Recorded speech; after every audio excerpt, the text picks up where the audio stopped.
Fadhkuruni azkurkum. Ingat aku ketika kamu lagi senang, ketika kamu lagi lapang, ketika kamu merasa gak butuh. Nanti aku akan ingat kamu ketika kamu lagi susah, lagi sempit, lagi butuh. Fadhkuruni azkurkum. Jangan cuma ingat Allah pas kita butuh, sehingga nanti Allah baru akan ingat kita di kebutuhan berikutnya. Karena Allah membalas perbuatan kita, bukan langsung waktu itu. Jadi kalau kita mau ditolong ketika susah, jadilah orang yang selalu mengingat Allah ketika kita senang. Lagi gak ada masalah nih, tetap ingat Allah. Gimana ingat Allah ketika kita lagi senang? Bersyukur. Ketika dapat nikmat, alhamdulillah, ini nikmat dari Allah. Diingat, Allahnya tuh dimention terus, di tag terus. Sehingga ketika nanti kita kekurangan, Allah akan bilang, itu hambaku lagi kekurangan, aku bantu deh. Karena ketika aku kasih dia nikmat, dia ingat aku. Begitu dia punya masalah, aku akan ingat dia. Ada Allah, pasti Allah gak akan ngecewain kita. Gak mungkin. Allah itu gak mungkin mengecewakan kita. Allah sendiri kok yang berjanji, wa idza sa'alaka ibadi anni fa inni qarib ujibu da'watad da'. Itu Allah yang bilang, aku tuh dekat. Artinya berharaplah kepadaku gitu. Dan aku akan mengijabah setiap orang yang meminta kepadaku. Jadi Allah sendiri yang berjanji akan menunjukkan keajaiban, mengabulkan permintaan-permintaan yang baik dari hambanya, sehingga tidak perlu kita ragu, Allah gak mungkin ngecewain kita.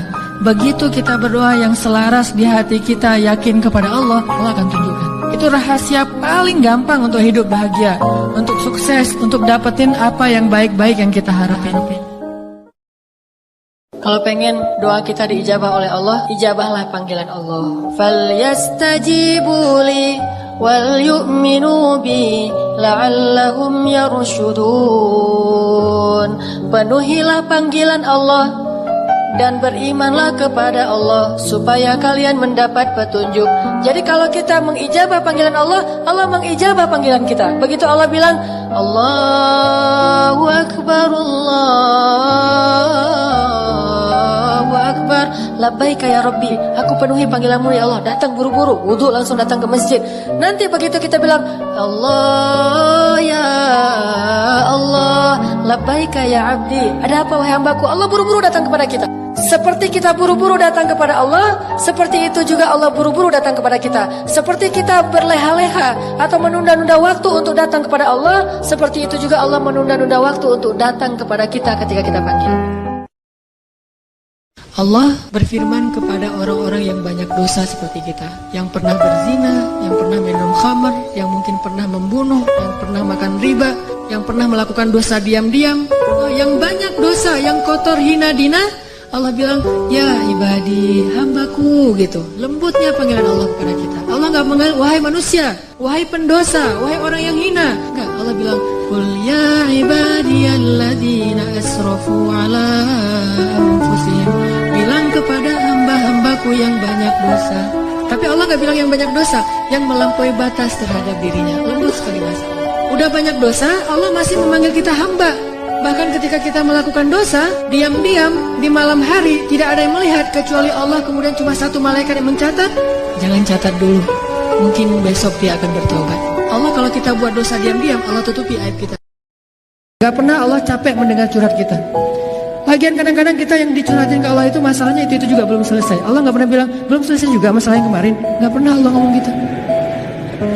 Kayak berlarut-larut kamu teh masalah gak beres-beres. Allah gak pernah ngomong kayak gitu kan. Tetap aja hambaku ada apa, Allah mendengar.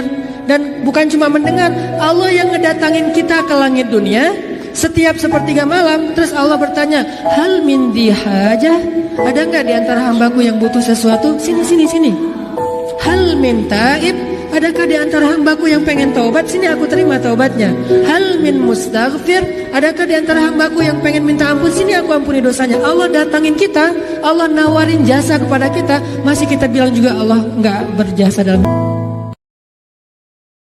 Kalau seandainya dosa itu satu titik pulpen, terus setiap kita buat dosa itu jadi tinta sekecil ujung pulpen itu di hati kita, kayaknya bukan hati kita doang yang udah hitam, seluruh tubuh kita juga udah hitam.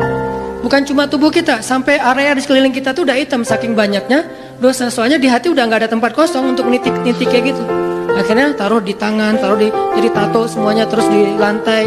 Saking banyaknya dosa kita. Begitu kita datang kepada Allah, belum beramal soleh, baru mau datang, astagfirullahaladzim, langsung Allah sediakan menu istighfar, taubat dengan menu yang sangat istimewa. Jadi Allah tuh kangen kepada pendosa karena pengen ngampunin dosanya. Kangen kepada orang yang banyak masalah karena pengen ngasih solusi dalam masalahnya. Kangen kepada orang yang udah berbuat amal soleh karena pengen mengangkat derajatnya.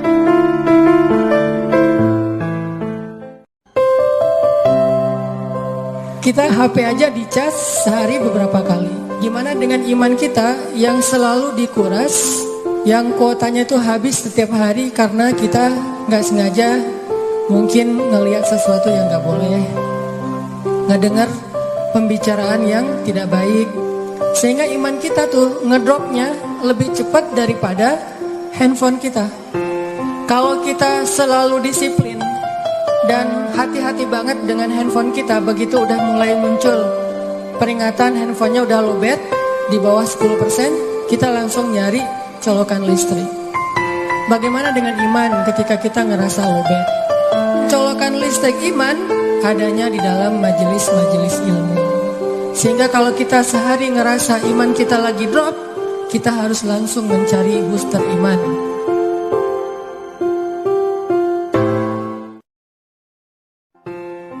Sebelum kita mengambil pilihan-pilihan hidup yang berat, menjalani tugas-tugas yang berat dalam hidup, apa yang harus kita bekali dalam diri kita supaya kita kuat, berani, dan mantap?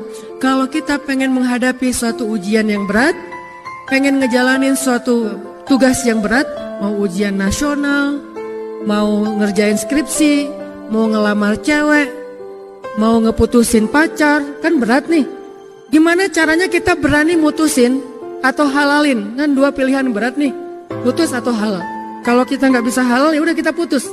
Yuk kita belajar la ilaha illallah masuk ke dalam hati kita dengan mengambil pilihan-pilihan yang melibatkan Allah, dan kita lihat keajaiban bahwa Allah gak ngecewain kita.